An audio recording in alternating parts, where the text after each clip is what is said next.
All right, No Limit Sports Live coming to you live. Drew is here from Sportsbook 757. I'm Mark Davis. And Drew, the last Friday night football of October. We have 1 week of the regular season to go, and things are heating up, man. Yeah, absolutely. I mean, everybody right now is picking and grabbing for the top spot. A lot of spots right now are certain and kind of locked in. One more game now, 1 more week to kind of make sure we cement that and crown these people champions for their conferences and their divisions. I think it's going to be really, really good. It's exciting to see who's able to squeeze in. We started to look at a little bit of playoff brackets and pictures and things like that. So I know it's really good and really interesting to see how this thing's rolling together. We were split between two nights this week, right? Thursday and Friday. Yeah. Thursday, the big one obviously was Indian River Kings Fork. Yes. And that was a big one for Region 5A, Region 5B, the Southeastern District, obviously. Kings Fork, I mean, that was a great game. Absolutely. I mean, it featured everything: special teams, defense, offense, two great quarterbacks, some great role players too, and 1,400 some points by the Bulldogs to come back and beat Indian River. So big win for the Bulldogs there last night. Absolutely, and we've been talking about coaches' rankings. Both coaches from well-respected teams right now are both hanging in the top ranks of that. Give a special shout out to Brandon Carr and his young guys over there, what they're able to do with this young leader and the guys that he has around him. They're just a force to be reckoned with. You talk about right now and, with this crusade that they're pushing, you could be looking at the next 3 to 4 years of this type of pressure coming from the Braves. So that was really good. And, Kings Fork, rightfully so, done what they've usually set out to do. This has been a back and forth pace between them and a triangle of teams. But again, to see them come out victorious, I think that they were really, really fueled off of a ranking that we did and a couple of other people did off of the last season. I think that those really fueled the next game to go into. So not only was, the Braves going against, Kings Fork and the Bulldogs themselves, but, of course, the rankings and what it looks like to be that top-notch team as we roll into the postseason for these games to come. Let's go to Facebook here. Jesse wants to talk about our game of the week. That was Warhill over Tabb, 36-14. Oh. Both teams coming in 6-2. Let's also point out that both teams are having some pretty good bounce-back seasons here, Drew. Absolutely. Both made the playoffs last year, don't get me wrong, but they also finished last year below 500. Yes. Entering tonight 6-2.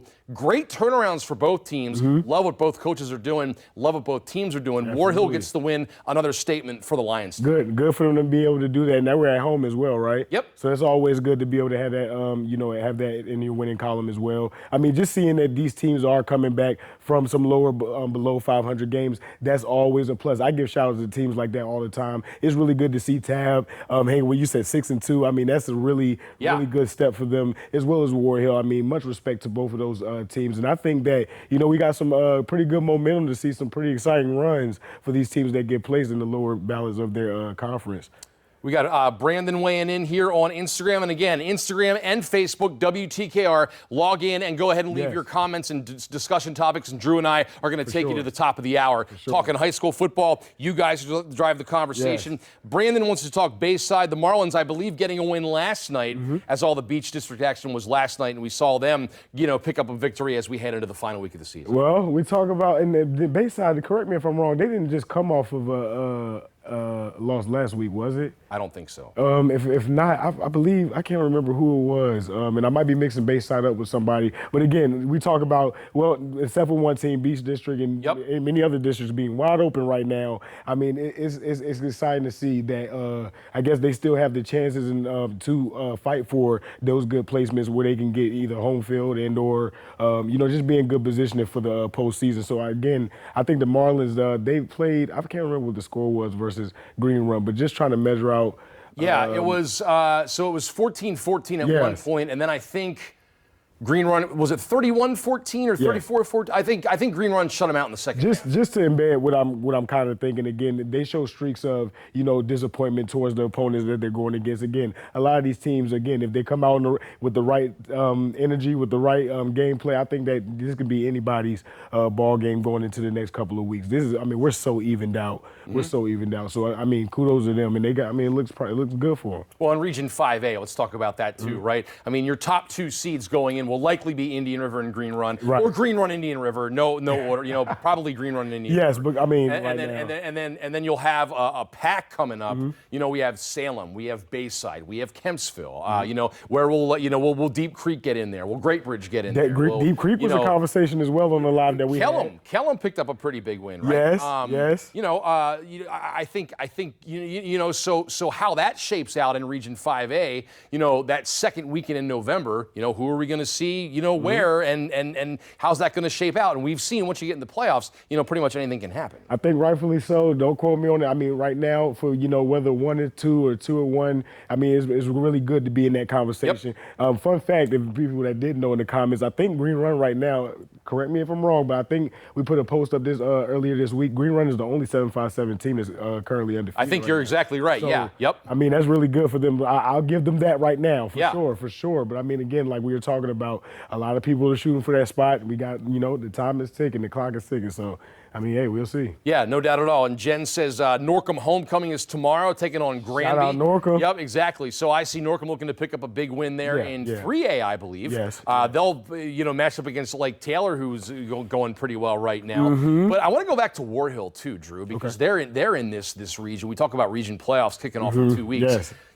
I saw Logan Wynn's dad tonight on the sidelines at Booker T, or watching the game there on the other side of the fence, and he and I were chatting about just how good, and we've talked about it on here before, how good that Region 4A is going to be, and all those teams getting win tonight, right? Yes. Warhill, Phoebus, Churchland, yes, Hampton getting the win last night. Absolutely. So those four right there, man. I mean, this is going to be a fun bracket to follow once it kicks off in 2 weeks. I tell you, because I mean the biggest thing about it is we've been certain about who would be at the top in the four for quite some time now. It's kind of uncertain right now with one of the teams that you named beating another one of those teams. We don't know where that powerhouse team, which once was, would be in this lineup. So again, that could be a drastic change in this one. And again, with Hampton coming out at the top of the Peninsula District, who knows really? But I can't wait to see what this turns out to be. Again, like I said, not just for the 5, but 4. We're evening out. We're evening out. Yep. And I like to see it. I really do. I really do. It's a better storyline for those ones that's trying to come up. And, I guess not too tough for the ones that have been at the highest levels, but I guess right now are seeing some challenges. Yeah, and parody's fun, right? I mean, I enjoy the parody that's going on this year. And, I think we had that Lafayette Warhill game early in the season. Yes. And Lafayette beat them, right? Yep. I also think that, Warhill would have been very easy at that time to maybe, have some trouble bouncing back with a loss like that to a rival earlier in the season. Yeah. They haven't. They've really come back 7-2 going into their final game of the year. Great bounce back there by the Lions. Yes. And I mean they have some good seniors. They have seem to have all the pieces. And this is not a team that looks like they're going to be out early. No, absolutely. And I go back and play it. I'm not sure exactly which episode we did it on, but I remember talking about Warhill and Lafayette game as well. Yep. What the severity is as far as how these teams will move on from a game such so big, and then being on the losing side of it as well. Beware, for the people that are on the rest of their schedule. And I think that's a big thing as well. It worked out for so many teams, and there's another example of it as well. So shout out to Warhill. And I think Smithfield was the other team that nipped Warhill too. I'd have to go back and check. Let me know if I'm wrong on that. But yeah. So I mean, and Smithfield getting a win tonight. They've won 4 straight going into next week's battle with Poquoson. So this Bay Rivers district has all kinds of fun right now. Absolutely.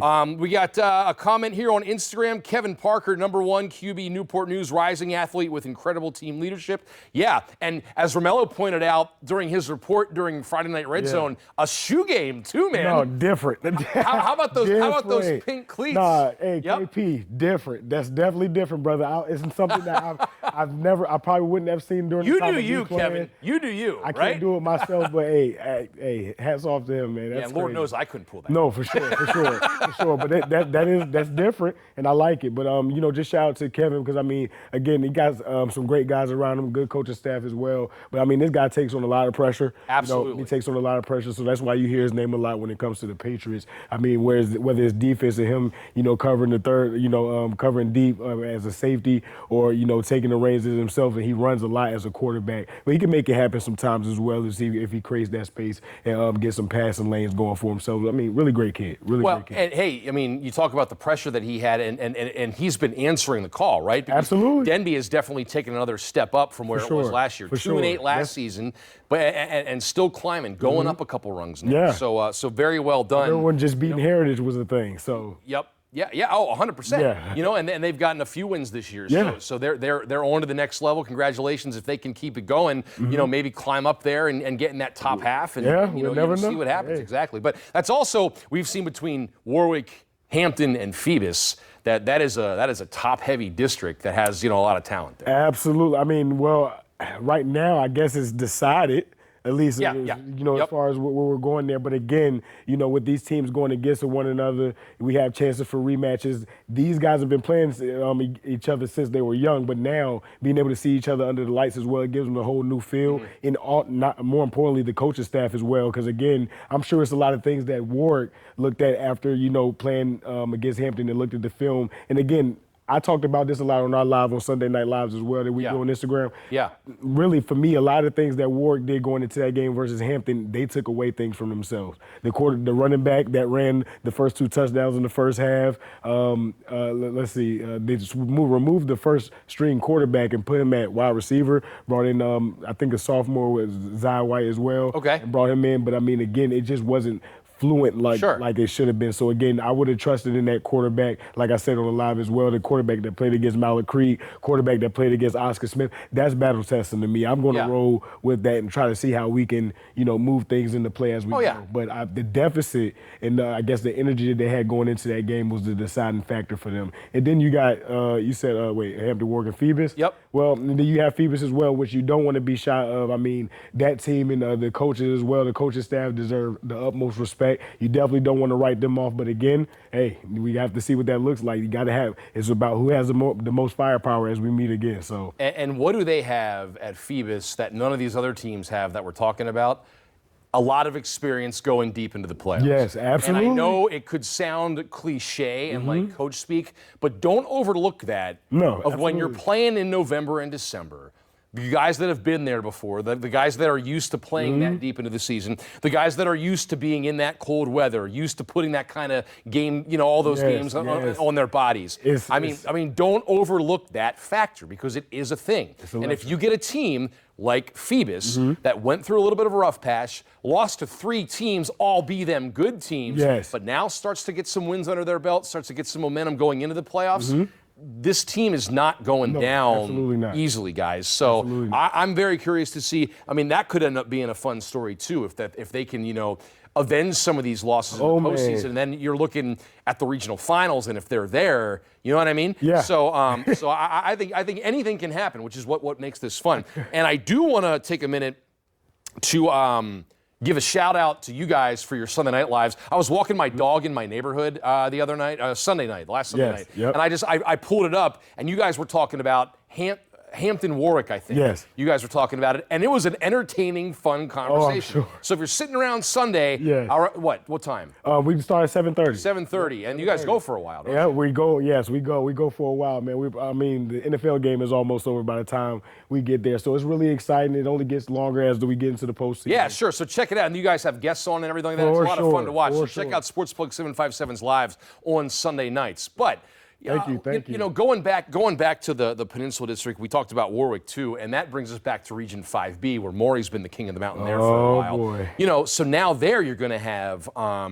you know, a good group, I think, with, you know, Maury at the top, obviously, but you'll have Kings Fork, Nansemond River, and Warwick, you know, trying to knock them off. Yes. And the question becomes, who has Maury faced that is at that level consistently? I mean, I think they had a good early season, right? Yeah, early season that was for a lot of people, by the way, yes. Yep. And they trickled down. I mean, I seen that in a lot of people's schedules. They wanted to start off hot, start early, take the big bites as well, and then, you know, kind of coast. And it looks like getting to homecoming season for later on in the season. So that's what it looked like for them. And that's what Maury's been dealing with this entire run they've been on, right? I mean, like this is not, and you know what it allows Doree McCain to do is get guys in there and get them experience. So now when it's their turn to step up and play, and start, it's their season to do that. They've been in game action, probably more than some other backups. I mean, you cannot beat that type of development. I mean, the type of when you get experience, I feel like that's one of the best teachers. Just to give a quick shout out, I mean,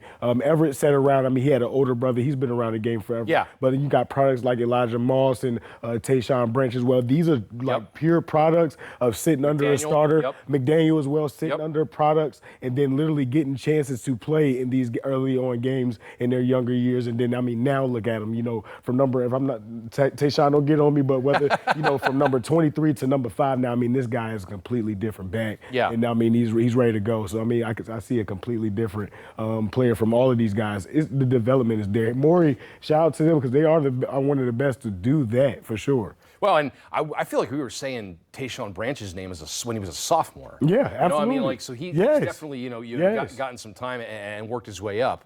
So I think it's going to be fun to see, when you're the king of that mountain and you've been there for a while and everybody is gunning for you. And we saw some people catch Phoebus this year. Like how Morey handles it this year, the new crop of guys where it's their turn and you don't want to be the team to end that run, right? Well, and being able to talk to Morey pretty often, definitely hear from the players. They pick up a lot of stuff that the coaches are on.